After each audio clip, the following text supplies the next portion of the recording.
Santa Rosa, buenas nuevas en tu vida.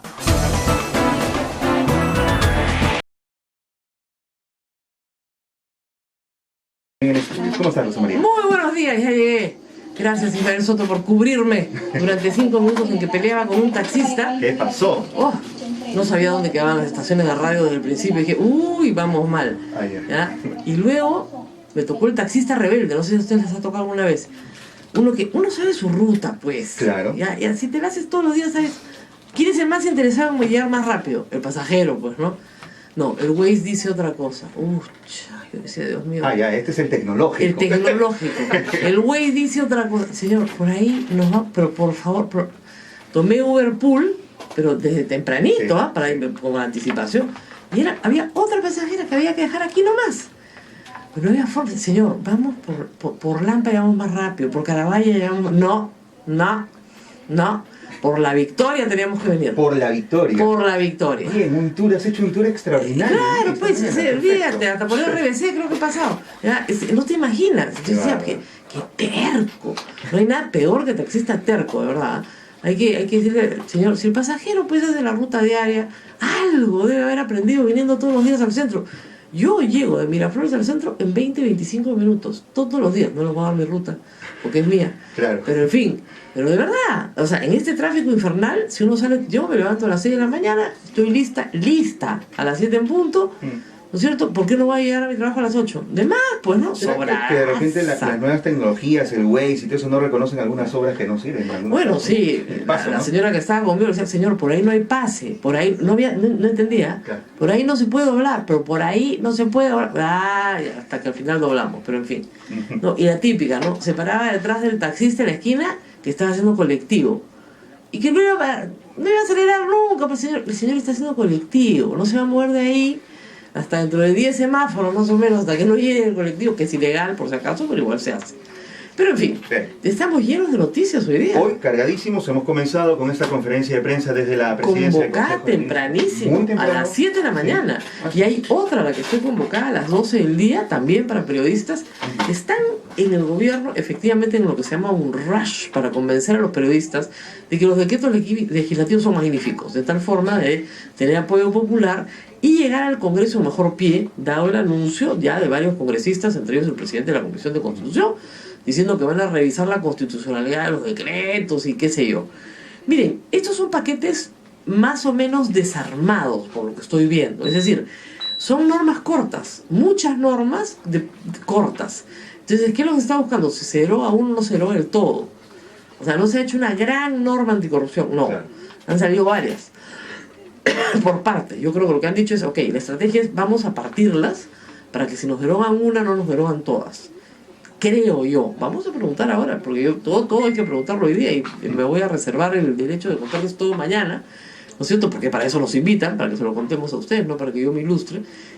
Si esa ha sido la estrategia. Si la estrategia es sacar 110 decretos, en muchos casos, sobre todo los temas de anticorrupción, ha sido la de partir normas, igual que en el tema de reactivación económica, e igual también en el tema de seguridad ciudadana. Hay muchas cosas partidas, cosas que no se entienden, es verdad. Por ejemplo, una norma en la cual establecen que los bachilleres, ¿no es cierto?, son altamente especializados, confundiendo grados y títulos. No es lo mismo un grado que un título. Eso, por si acaso, para los padres de familia tienen que saberlo. Yo, por ejemplo, tengo el título de, a ver, ¿cómo les explico? Yo tengo el grado profesional de abogada, pero tengo 2 títulos, de bachiller y de maestría. Es diferente, ¿no es cierto? Entonces, hay que hacer la diferencia clara y parece que hay una norma que ha sacado el Ejecutivo en el marco de estas facultades que no lo hace claro y hay que aclararlo. Cosas como lo del INEM. Miren, para una persona que ha trabajado en reforma del Estado se entiende claramente la diferencia entre un órgano descentralizado y un órgano desconcentrado. ¿Ustedes entendieron o no entendieron nada? ¿No? A ver, diferencia entre un órgano descentralizado y desconcentrado. Acá, mi amor, mi vida, mi bachiller, nada. Recursos. Nada. A ver, OPD, Organismo Público Descentralizado, está dentro del ámbito del mismo sector, porque nada flota en el ambiente, el responsable político sigue siendo el ministro, pero tiene pliego presupuestal propio, ¿ok? El órgano desconcentrado no pertenece a la estructura del ministerio, tiene su propia estructura administrativa, pero es un subpliego del ministerio. Como de salud. No, No, el salud, tampoco es el diferente, salud pues. empleo, pues Bueno, imagínate, ya. gigantesco, pues. Ya, ya. El salud empleo. O el salud es un OPD, Exacto. ¿ya? Ok. Que era del Ministerio de Trabajo. Y después lo pasaron al Ministerio de Salud. El seguro del empleado. Tienes Claro, claro, era el Ministerio de cierto. Trabajo, no, hasta hace pocos años, ¿ah? Ahora, en el tema del INEM hay mucho que la crítica va por el lado de el Ministerio de Salud no se da abasto a sí mismo con No, todo no, lo no, que no, quiere. y no. todo. Ahí han hablado tontería y media. Nos Sí. van a quitar el plan Esperanza. Ajá. Eso no dice la norma. Eso no dice la norma. Lo que sí puede estar pasando es que hay un problema de manejo de recursos dentro del INEM que desconocemos y que la ministra de Salud tendrá que explicar. Que era, no, fíjate, acá hay un despilfarro, o no se está gastando adecuadamente, o no se está llegando a quien se tiene que llegar. Entonces, hay que tranquilizarse con eso, ¿no es cierto? En ese sentido veremos qué pasa más adelante, pero yo creo que ahí cabe una explicación de la ministra de Salud. Y lo que se está diciendo ahí con claridad es que en realidad esto está fuera de las facultades. Pero hay un inciso de las facultades que permite reorganizar el Estado para prestar los servicios de la manera más eficiente. Y amparándose en ese inciso, están haciendo esta reorganización. Eso es lo más saltante hasta ahora. Por supuesto, hay también una norma muy saludable que establece como delito los crímenes de odio. Es decir, gente que mata a otra, por ejemplo, por ser negra, o por ser chola, o por ser homosexual. No la conoce, nunca la ha visto. Vamos a pegar a los homosexuales, vamos a pegar maricones. ¿Ah? Golpear, lesiones graves, etc. Eso es un problema que tiene que ser resuelto a través de una legislación punitiva. En el Perú hay un grupo de negacionistas que dicen que eso no existe, que no existen crímenes de odio, que acá nadie odia a nadie, ¿no? Nadie. La gente mata por alegría, ¿no? De verdad, pues. Y hablando de negacionistas, quiero contar algo que Ismael ha visto ayer también, y creo que es ridículo. Es tan ridículo que hasta en los colores se han equivocado.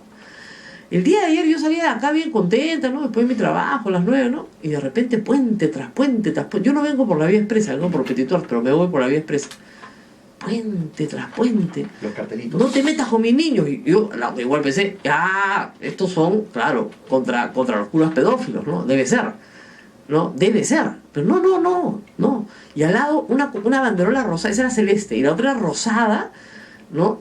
Con un símbolo de no a la ideología de género, marcado con una cosa roja, redonda, con raya, no a la ideología de género. Entonces, primera cuestión, el celeste y el rosado son los colores de la bandera mundial transexual. O sea, se apropiaron de los colores equivocados. De a lo lejos parecía la bandera transexual. Dije, caracho, qué moderna Lima, ¿no? No, eran estos señores. Básicamente son protestantes. Son protestantes, miren, yo no tengo nada contra los protestantes, soy una persona católica, esta es una radio católica, pero con espíritu ecuménico. Siempre hemos tenido un espíritu muy abierto hacia los hermanos de otras religiones cristianas. Pero un grupo de fanáticos religiosos, de verdad, porque son los que son obsesionados con el sexo, porque es una obsesión con el sexo, que solo pueden pensar en religión en torno al sexo, no pueden dominar pues todos los puentes de la ciudad de Lima sin que el serenazgo no venga por ellos, que finalmente fue lo que sucedió. ¿No es cierto? Los derechos de uno terminan donde empiezan los del otro. Invadieron plazas, calles con su banderola. Miren, no es muy difícil. O sea, con 100 personas lo haces. O sea, con 100 fanáticos comprometidos. La gente de Útero PL fue a conversar con algunas de las señoras y hay que ver las tonterías que decían. Que el Estado iba a convertir en homosexuales a sus hijos en las escuelas públicas. Miren, nadie se puede convertir en homosexual. Al año de vida eso ya está definido. Ya está definido, lo que hagas. Y tampoco puedes desconvertir a alguien en homosexual. Le puedes pedir que sea célibe, eso es otra cosa. O sea, sí le puedes pedir que sea célibe o homosexual. Y si él tiene la voluntad de serlo y cumplir de esa forma con las normas que su religión, como la católica, le impone, bien. Pero no se lo puedes imponer, por ley. Estas personas están imponiendo casi el celibato a los homosexuales y eso por ley no se puede poner, ni tampoco por política pública. Y otra cosa, yo sé que en esto sí voy a discrepar con algunas personas dentro de la propia Iglesia Católica, pero estos son cuestiones opinables, no son dogmas de fe, ¿ok? Y en cuestiones opinables como la economía, el clima o la perspectiva de las mujeres dentro de la Iglesia, se puede opinar dentro de la Iglesia, gracias a Dios, si tenemos un espacio para opinar. Y las mujeres han sido postergadas sistemáticamente a lo largo de los siglos. Han tenido menores oportunidades para ser educadas, han tenido menores oportunidades en el empleo y hoy por hoy ganan menos que los hombres aún haciendo actividades similares. ¿Ok? Entonces, la perspectiva de género introducida en Naciones Unidas, es decir, en cada proyecto que se haga, en cada plata que se gaste, que se piense en cómo afecta esto a las mujeres, si las va a dejar sin trabajo, si las va a dejar sin oportunidades educativas, si las va a dejar sin acceso a posiciones políticas. Eso es perspectiva de género, simplemente ponerte en los zapatos de mujer y decir, no, esta ley no favorece en nada, más bien dificulta el acceso al crédito a la mujer. Bueno, entonces no tiene perspectiva de género. Eso es perspectiva de género. Es decir, ponerte en los zapatos de las mujeres para establecer si las normas o las políticas públicas que estás aprobando perjudican o no aún más a un sector que ha sido perjudicado. Perjudicado. Muy bien, discriminado. Por Dios, el voto nos lo dieron hace 50 años. Hace 40 años un hombre le podía vender a su mujer todo, a sola firma, y dejarla en medio de la calle, irse con otra, y no pasaba nada. Entonces, se ha avanzado mucho en la legislación de protección a los derechos patrimoniales de la mujer, por supuesto. Pero eso es perspectiva de género. Esos son compromisos adoptados en la conferencia de Beijing en el año 95. Y perdón, a la conferencia de Beijing fue Fujimori, rodeado de mujeres. No sé qué les pasa ahora, que se han vuelto todos, no sé, amigos de los pastores evangélicos más radicales. Pero eso es perspectiva de género. Eso no es ideología de género. No hay ninguna ideología. Es como si tú me dijeras, tienes la ideología de ser mujer. Bueno, soy mujer, ¿qué puedo hacer? No puedo dejar de serlo. No, es que es la ideología para que todos seamos gays.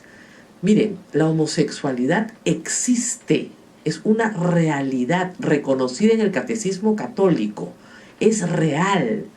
No podemos cerrar los ojos y decir, no existen crímenes de odio, no existen gays, nadie es diferente, todos somos igualitos, hombre y mujer, no hay otra cosa. Ese negacionismo fundamentalista, además de absurdo, es peligroso, porque ¿saben qué pasa? Los fanáticos son capaces de cualquier cosa. Y pasan del verbo a la acción. ¿No es cierto? Después de hablar, pasan a hacer cosas cada vez peores. Lo que han hecho ayer está mal. Está mal porque es mentir. Nadie se está metiendo con sus hijos. Más bien ellos se están metiendo con los hijos de todo el mundo al prohibir que les den una educación, o al intentar prohibir que les den una educación que respete al hombre y a la mujer como iguales. Hay lamentablemente sectas protestantes que consideran que la mujer está para simplemente servir al hombre. Bueno, que en su secta lo practiquen, yo no me opongo. Pero fuera de su secta no nos pueden imponer eso, ¿no es cierto?, como una política pública. Si una niña quiere ser científica y en la escuela no hacen más que decirle que ella no puede porque es mujer, hay un problema pues en esa escuela. De eso se trata la perspectiva de género, de decirle a esa niña, no, sí tú puedes ser científica, sí tú puedes ser doctora, no tienes que ser solo enfermera. ¿No? ¿Quieres ser maestra? Muy bien, puedes tener un doctorado. No te puedes quedar solo en tu bachillerato. Eso es lo que hay que decirle a las niñas pequeñas en el Perú. Dale, tú puedes, autoestima. Eso es lo que dice el currículum.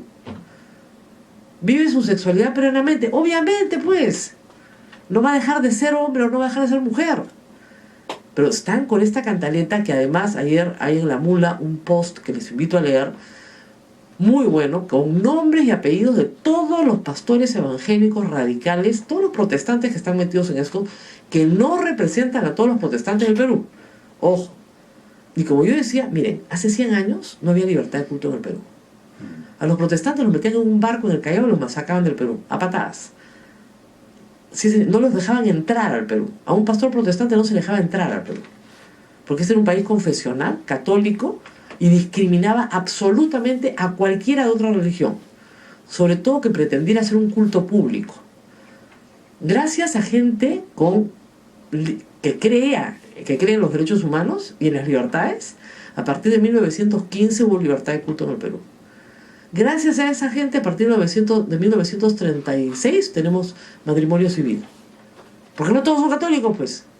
No todos se envían a casarse por la iglesia. Gracias a gente que cree en los derechos humanos, hoy los protestantes pueden ejercer las libertades que no tenían hace un siglo. Y hoy se dedican a discriminar y a hacer campañas discriminatorias. Miren, de este tema la conferencia episcopal no ha dicho una palabra. Porque obviamente no va a ser el furgón de cola de grupos extremistas fundamentalistas protestantes, pues ya sería el colmo. Una cosa es el ecumenismo y otra cosa muy diferente, ¿no es cierto?, es tener que tolerar a gente intolerante. Luis Alberto Sánchez se decía, solo se puede ser intolerante con la intolerancia. Vamos a la pausa y volvemos. Esto es A Pensar Más con Rosa María Palacios en las emisoras de la Sociedad Dominica de Medios de Comunicación. Hacemos una pausa, volvemos, no se vayan. Son las 8 de la mañana con 23 minutos, segundo bloque, continuamos. Esto es A Pensar Más y como dijiste al comienzo de esta edición del programa, Rosa María, hay muchísimas noticias y muchas de ellas las cubre Odebrecht, sin duda. Así es. Como debería ser. El caso de Odebrecht, anoche he contado esto en el blog rosamariapalacios.pe sobre el caso de Lucho Castañeda, que está, discúlpeme, embarrado pero hasta arriba, y ustedes lo saben porque se los conté ayer, lo vamos a reiterar sobre eso, pero también hay cosas que llaman muchísimo la atención, como por ejemplo que la Fiscalía no esté trabando embargos. Discúlpenme, a confesión de parte, relevo de prueba. A este fiscal se le escapan las tortugas. O sea, Odebrecht está vendiendo todo en el Perú, ¿ya? Subrepticiamente, porque en el caso, por ejemplo, de Rutas de Lima, no podía vender, y parece que ya vendió una parte de su participación en Rutas de Lima, por lo menos un porcentaje de sus acciones. Está anunciando que vende Olmos. Y dice, Lambayeque, ¿con qué va a pagar si no embargan nada? Se embarga en forma de administración, es decir, el Poder Judicial nombra a un administrador judicial, Claro. ¿no es cierto? Como se hizo en garantizar, Panamericana, sí, claro. para garantizar el pago de la reparación civil, que tiene que ser millonaria. Y que no son solo 29 millones. No pues. Para nada. O sea, eso es, vamos a explicarlo. En el supuesto negado que las coimas ascendieran única y exclusivamente a 29 millones de dólares, supuesto negado, reitero, porque, o sea, o los funcionarios acá son unos misiazos, ¿no es cierto? Unos pobretones, no sé, que daría vergüenza también, ¿no? Que se venden bien barato, casi 10 años, 29 millones de dólares, que 200 mil dólares al año, no pues. No, pues, eso no tiene pero supongan que eso es verdad, ¿ya? Que solo fueron coimas por 29 millones de dólares en un periodo de 10 años. Esas coimas se decomisan, se incautan. ¿Por qué? Porque es el objeto del delito. Es decir, tú tienes en derecho penal dos cosas completamente diferentes, dos instituciones separadas. Una es el decomiso de los bienes con los cuales se perpetra el delito y otro es la reparación civil por daños. ¿Ok? Diferente. Entonces, por ejemplo, si la policía incauta un carro con el que se cometen delitos, el carro puede salir de remate. Si la policía incauta casas a narcotraficantes, esos bienes que se usaron para el delito, si les incauta cocaína, bueno, ahí no la va a vender, no la va a incinerar, incauta oro, incauta madera ilegal, igual incauta dinero. ¿En dónde? En las cuentas de los que recibieron malamente. Como la de Montesinos, que tenía 200 millones de dólares, ahí se incauta. Y, por supuesto, con la colaboración de los países receptores, o sea, Estados Unidos, Suiza, etc. Lamentablemente en el Caribe hay 1000 problemas para reclamar, como todo el mundo sabe, pero algo se puede avanzar. Muy bien. Entonces, eso es incautación. Yo incauto el objeto del delito, con el que se perpetró el delito. Diferente reparación civil. Es decir, yo calculo en cuánto me ha dañado esta empresa. Y ese cálculo pasa por muchas cosas. Por sobrevaloración, por lucro cesante, por lo que dejé de percibir si se hubiera hecho la obra bien, por daño moral.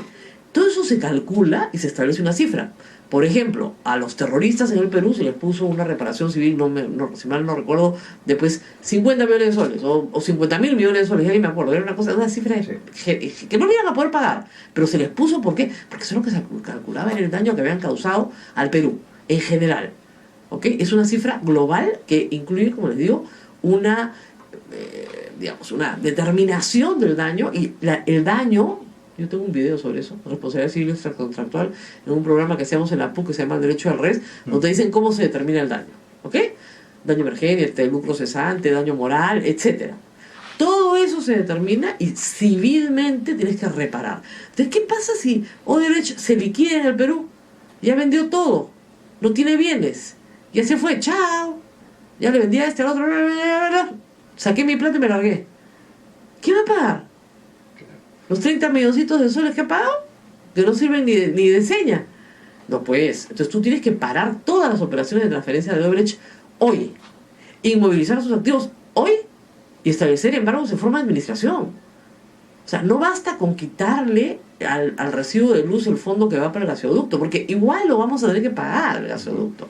Claro. Eso puede ir inmediatamente a un fondo que no toca a Odebrecht. ¿Y por qué no Igual, se está usando ese recurso básico? no lo sé. Ese es que, ¿Hay algún impedimento legal? ninguno. Yo me estoy volviendo loca con eso. ¿Por qué la fiscalía lo llama, por el amor de Dios, Que es lógico, ¿no? ¿no?, a Castaneda al Ocio y le abre una investigación por regalarle 4% de los peajes a Odebrecht? O sea, ¿dónde está Pablo Sánchez? Por Dios. Hacen una conferencia, hemos negociado por 11 horas. ¡Wow! En Brasil se han pasado negociando 2 años, ¿no? Entonces, no te están dando nada y tú no estás haciendo nada. Entonces, yo comienzo a pensar que han negociado, que no van a trabar medidas, ¿no es cierto?, que tienen que ser de protección del patrimonio de Odebrecht para que el Estado peruano no se pueda cobrar. Que es parte del convenio. ¿Ah? Ah. ¿Por qué no las hacen? ¿Por qué no las hacen? Conviene. ¿Por qué no se trata? Han dicho, no hay necesidad de revisar las oficinas de Odebrecht, ni revisar sus computadoras, no ninguna necesidad. No va a haber allanamiento, no vamos a ir a sus casas, no vamos a... ¿Qué es esto? En todas partes hay allanamiento. Oigan, acá tenemos una confesión. Ayer lo dijo Gustavo Ritti. Los principales responsables, señor Barata, que han estado en el Perú, se fueron, no tenían orden de arraigo, porque hubieran podido tener impedimento de salir del Perú. Ninguno. Hoy día todos los titulares de Odebrecht deberían estar con impedimento de salir del Perú para que no se escapen. Todos sus bienes inmovilizados. Todos sus bienes inmovilizados. ¿En favor de quién? De la reparación civil. Y las incautaciones en marcha. En la medida en que den nombres y se vayan incautando en las cuentas los dineros mal habidos. Y la otra cosa, discúlpenme, ¿no? Pero ¿qué hacen con Alejandro Toledo, por el amor de Dios? Es que ya no sé cómo explicárselos. Alejandro Toledo armó un esquema gigantesco para encubrir la compra de una casa, una oficina, el pago de sus tarjetas de créditos, el levantamiento de la hipoteca de su casa de Camacho y el levantamiento de la casa de su Puntasal, a través de una empresa que se llama Ecoteva. Y según él, esa empresa es de Maiman y de su suegra, lo cual es falso, porque su suegra es una señora que ya debe lindar los 90 años. Primero dijo que su suegra era rica, era mentira. Después de las 16 mentiras, llegamos a, no, yo he mentido, me he confundido, la plata es de Maiman. Y ahora resulta que la plata no es de Maiman, pues. Que hay una coima de Camargo Correa en una cuenta en Maiman, en el año 2004 exactamente, cuando dan el permiso para hacer una de las IRSAs, la IRSA Sur. Entonces, ¿por qué no está preso Toledo? Discúlpeme, arresto domiciliario, prisión preventiva, arraigo, embargo. Claro. Algo. Además, si hay un proceso abierto por lavado, o sea, algo. Lo único que es, la casa está incautada y la oficina también, hasta donde entiendo. O sea, que mantienen las incautaciones, hasta donde entiendo. Porque ese sí es dinero mal habido, que tiene que rematarse esos bienes para que el Estado cobre. De la incautación, es como los relojes de Montesinos, ¿se acuerdan? Eso es incautado. Ahí el Estado cobra y pasa al CONAVE, que es el fondo que utiliza estos bienes para hacer una serie de obras de todo tipo, ¿ok? Fortalecer la policía, etcétera, el Poder Judicial. Eso pasa con CONAVE. Pero no puede ser que no hagan nada. Pasan los días y la Fiscalía no hace nada. No están en huelga. Ya paró la huelga del Poder Judicial. O están en huelga. No sé. ¿Ya? Por el amor de Dios. Y además tienen nuevos decretos legislativos que podrían aplicar. Nada. Como decía Augusto Ferrando, no tiene nada. ¿No? O Martínez Morosini, no pasa nada. Por el amor de Dios, ¿qué le pasa a esta gente en el Poder Judicial? No le digo el Poder Judicial. ¿Por qué pasa? El juez no puede actuar solo si el Ministerio Público no se lo pide, pues. El Ministerio Público no le pide nada. Nada. Diligencia. Vamos a interrogar a fulano, interrogar a Alan García. No. Primero incauta los bienes. El señor Odebrecht ya te confesó. ¿Qué parte no entendiste? Ya te dijo que es choro. O sea, el choro ya te dijo que es choro. Y tú lo miras, ya. Y cuéntame, dame platita y cuéntame más, ¿ya? ¿Quién es más choro contigo? ¡Oh! De verdad. O sea, es para jalarse los pelos, ¿ah? Pausa y volvemos. Esto es A Pensar Más con Rosa María Palacios en las emisoras de la Sociedad Dominica de Medios de Comunicación.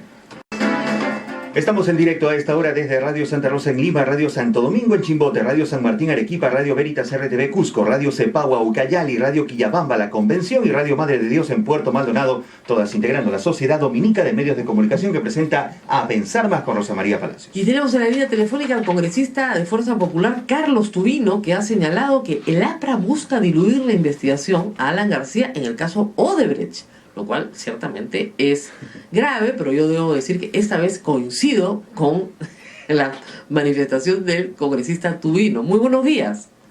congresista. Buenos días, Rosa María, y buenos días a tus oyentes. Bueno, ¿por qué cree usted que esto está sucediendo? Es un mal precedente, sí, que el investigador, que es Mauricio Mulder, en la comisión, diga que él pone las manos al fuego por Alan García sin haber revisado siquiera la evidencia, ¿no? Pero, ¿por qué más cree usted que el APRA quiere diluir la responsabilidad de García? Mira, porque mira, yo no soy un político consumado, pero lo veo en el Congreso, ya tengo ya un periodo, y veo que es la latra que juegan políticamente. Y entonces, cuando vemos en el caso Odebrecht, todo lo que han sido las inversiones en nuestro país en los últimos años y en el periodo de Alan García, que estamos hablando de varios miles de millones de dólares, y entonces, al final, tratar de extender la investigación es una jugada que he visto en otras veces en el Congreso. O sea, tratar de que las investigaciones se extiendan cuando es difícil agarrar y hacer una investigación tan atrás. ¿Por qué? Porque todo el inicio de las investigaciones que se están haciendo en el Perú, en el caso de la Baja, todos vienen ya con unos fundamentos y unas investigaciones previas que están hechas en el exterior, donde hay ya delaciones que se han hecho, donde hay meses de trabajo de fiscales, etcétera, que realmente ya comienzan a apuntar al Perú. Y entonces eso es lo que ha llamado a la campana de alerta en nuestro país, y lógicamente acá todo este tema ha levantado hueso. Pero a tratar de ver qué cosas sucedió en los años 90, no porque sea el gobierno de Fujimori, sino que es bien difícil agarrar que una obra y decir, a ver, acá, ¿cómo voy a llegar a ver si es que hubo coima? Bueno, ese trabajo a nivel parlamentario por lo menos ya se hizo. Es decir, la Comisión de Delitos Económicos y Financieros que presidió Javier Canseco encontró una cantidad importante de obras sobrevaloradas durante el gobierno de Fujimori. O sea, entre ellas obras ejecutadas por Odebrecht. Entonces, es evidente que esta empresa ha tenido un patrón sistemático de conducta. No es que a partir de 2004 empezó a coimear. A partir de 2004 probablemente empezó a tener esquemas sofisticados de coima, con gerencia de coimas, en fin, con software secretos y otras cosas más.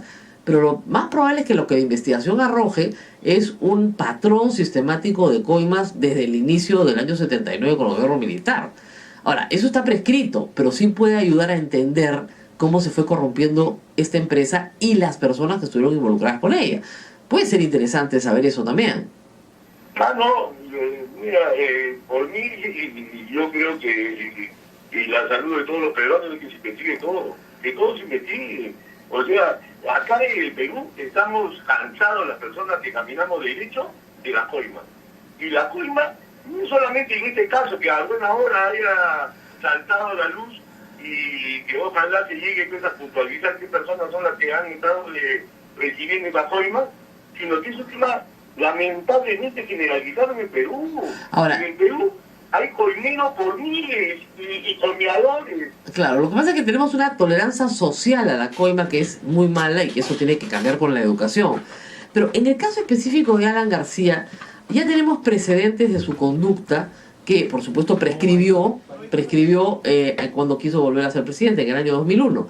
Pero lo que sí está claro es que hay testimonios sobre Alan García pidiendo coimas, en el caso del tren eléctrico, ¿no es cierto?, al funcionario italiano, y el testimonio fue clarísimo, montos, lugares, etcétera, cómo se pagó y todo lo demás.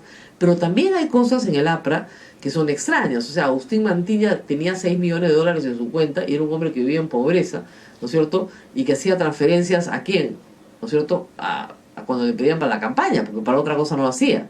Entonces, la plata no era de él, eso era clarísimo. ¿Usted cree que Alan García tiene varios Mantillas en ese momento ya preparados para salir a dar la cara? Bueno, es que tenemos todo el derecho de sospechar, como bien lo ha dicho. Sospecha, por supuesto que existe, porque como lo manifiestan, ha habido precedentes anteriores.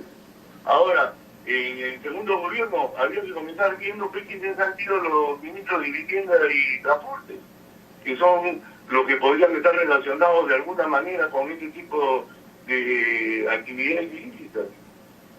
Sí, claro. O sea que usted puede establecer que hay ahí por lo menos material para investigar. Ah, pero por supuesto, claro que hay. Ahora, ¿por qué hacerlo en el Congreso? O sea, ¿está de acuerdo que existe esta comisión? No le hace daño a nadie, pero tampoco abona si es que se ponen muy figuretis.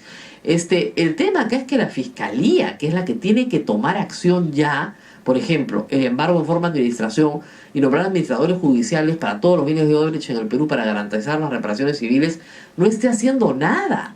No ha puesto impedimento de salida a los funcionarios de Odebrecht, no ha establecido por lo menos una prisión preventiva para Alejandro Toledo, por el cual ya está aprobada, ¿no es cierto?, que ha recibido una coima de Camargo Correa en una cuenta de Maiman. O sea, la Fiscalía no hace nada.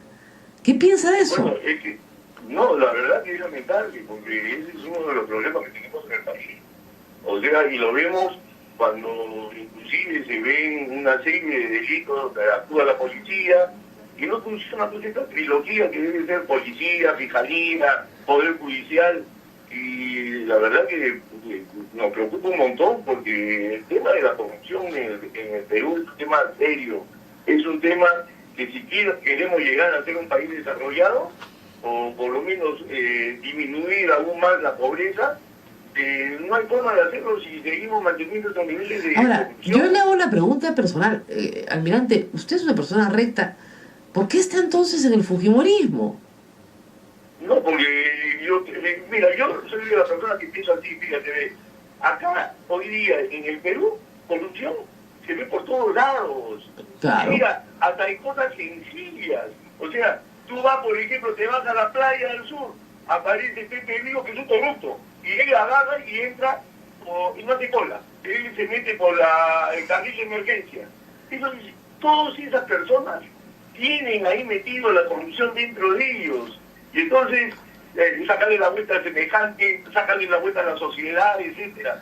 Entonces, pero eso no es tema de señalar, no, tal grupo político es el máster de la corrupción. No, la corrupción está por todos lados. Yo en la misma república... Ahora, pero almirante, pues, almirante, hay que tener cuidado con eso porque desde el punto de vista moral, si todos somos corruptos, entonces es normal, pues. No, al contrario, hay que decir que los corruptos son los menos. La mayoría de la gente no lo es. Y lo que espera justamente es que esta lacra acabe. Pero ¿sabes qué cosa? La mayoría de las personas que no lo es, no enfrenta el tema. Hay que enfrentarlo. Entonces, y enfrentar el tema es tan simple como yo estar haciendo una cola en un cine y viene un zampón y se tapa. Y nadie dice nada. Pasa la carretera, se mete por la carril de emergencia y después el carro que está haciendo cola lo deja pasar. Bueno, pero usted sabe pues que ese tipo de personajes son bien violentos, ¿no? Entonces hay que tener cuidado también, porque pueden tener respuestas violentas. Hay gente que tiene conductas antisociales y que está armada, ¿no? Entonces se zampa en la cola y te saca una pistola. Entonces hay que tener cuidado también con este tipo de personajillos. Pero son los menos, almirante. El problema de lo que yo le digo es, si hay corrupción en todas partes, usted, bueno, me voy con los humoristas, total, también son corruptos. No, pues, ¿por qué se fue con ellos?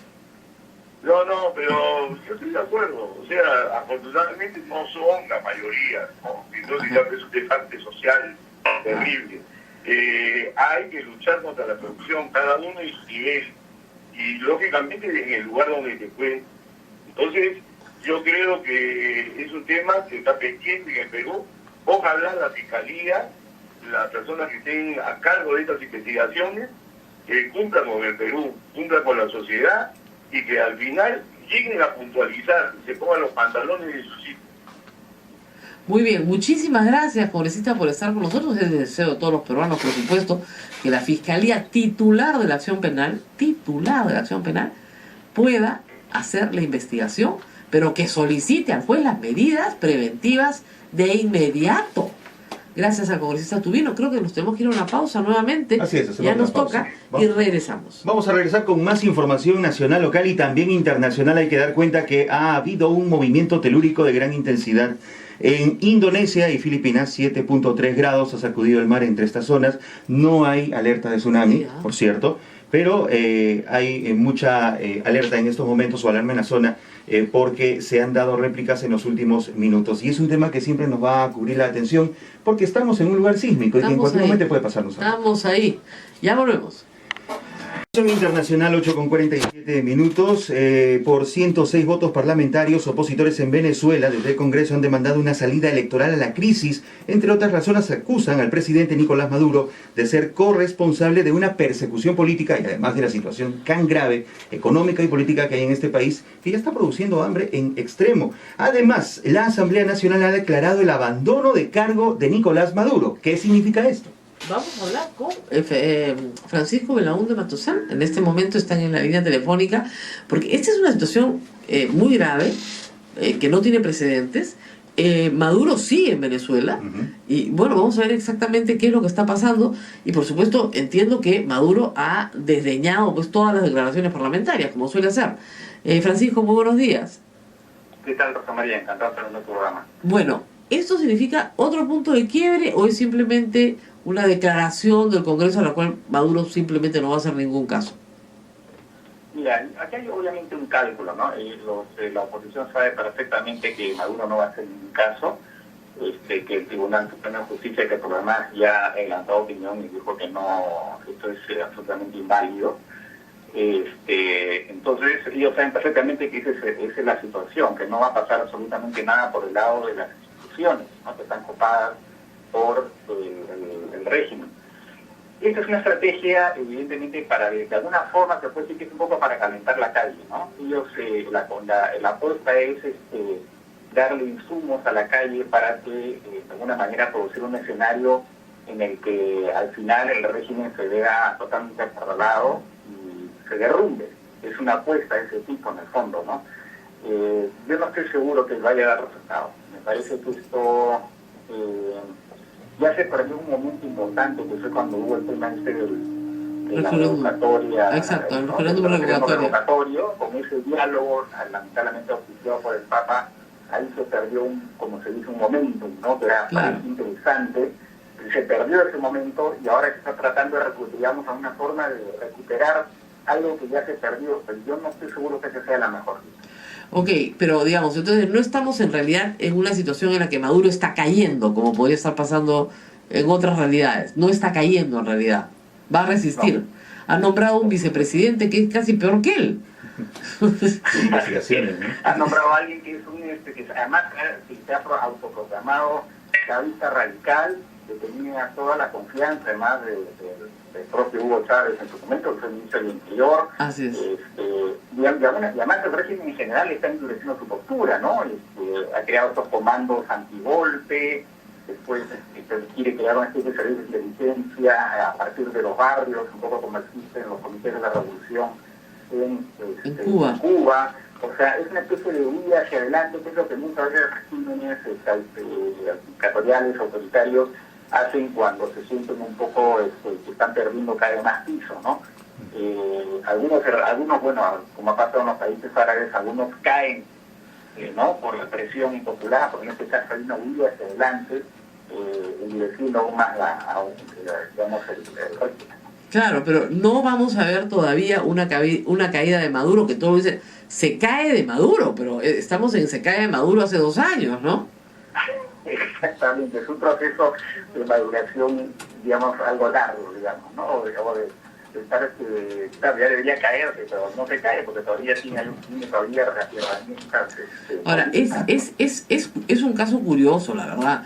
O sea, nunca con una crisis económica tan espantosa, con una escasez tan horrenda, ¿no? Un gobernante se ha mantenido en pie bajo un criterio autoritario, ¿no? Se puede ser autoritario cuando hay para repartir, pero cuando no hay para repartir, bien difícil, ¿no? O sea, Venezuela tiene largas dictaduras, pero igual, ¿no? Claro, eventualmente va a caer porque efectivamente la situación económica es cada vez más grave. El régimen también puede cometer errores, como por ejemplo este tema, bueno, lo está cometiendo mucho, pero en particular este tema de los billetes que retiró, eso sí ahí se sintió un zamajón, ¿no? Al punto que, porque la gente se puso peleando, estaba en una situación sin salida, que no tenía ni siquiera billetes para comprar lo poco que hay, ¿no? Entonces ahí tuvo que retroceder para digamos, postergando el tema de la entrega, de la prohibición de los billetes antiguos. Pero eventualmente va a caer, pero no por este asunto de la, no por esta digamos, jugada, por esa jugada política finalmente, porque ni siquiera está realmente respaldada constitucionalmente. Claro, con algo en la Constitución que lo puedan hacer. Así es. Bueno, muy bien, muchísimas gracias a Francisco por su participación, como siempre, ilustrativa esta mañana. Así están las cosas en Venezuela. Ahora, Nicolás Maduro también está tomando acciones muy populistas que han cometido o que se han comprobado errores que aquí incluso en el Perú ya había suscitado. O sea, ha incrementado el sueldo mínimo vital, está activando la maquinita. Ah, no, claro. Es terrible, ¿no? Terrible. O sea, desde el punto de vista económico es una bestia, pero no es una cosa peor, ¿ya? No hay forma. Bueno, muy bien. ¿Tenemos que hacer pausa nuevamente? No, ¿podemos hablar libremente? No lo puedo creer.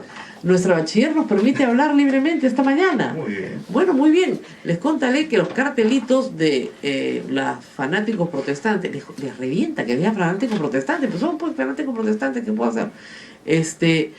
Ya han invertido el color, porque ayer decían no a la ideología de género en rosado y no te metas con mis hijos en celestito. Ahora no te metas con mis hijos que están rosadito y no a la ideología de género que están celestito. ¿Qué implicará eso? No sé, ¿ya? Pero en fin, entonces es complicada esta gente, ¿no?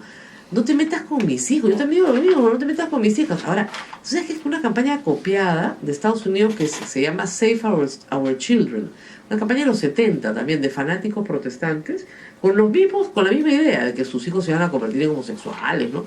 Por supuesto, todo esto pasó en los Estados Unidos hace años, se copia, en Colombia lo acaban de hacer, justamente para boicotear el acuerdo de paz y contra una ministra de educación específica que era lesbiana y que querían bajársela como diera lugar por ser rockera, ¿no es cierto? Entonces son campañas copiadas y los grupos que están detrás de esto están perfectamente identificados. Eso es impresionante. ¿Por qué tienen plata? Porque sus feligreses les dan plata, pues está muy bien, en la Iglesia Católica pasa lo mismo, pero no les damos plata pues para que comiencen a insultar a los que no son iguales que ellos, ¿no?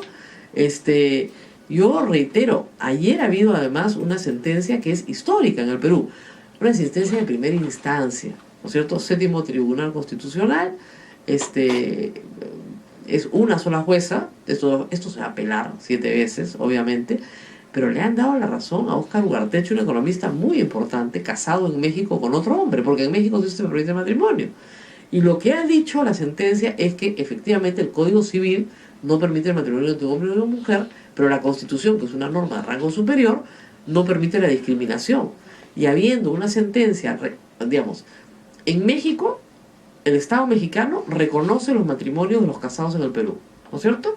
Por reciprocidad, el Estado peruano tiene que reconocer los matrimonios de los casados en México, sin importar que sean de hombres o mujeres. Tiene que reconocer el acto de matrimonio, estamos hablando de términos jurídicos, no eclesiásticos, ¿ok? Civiles.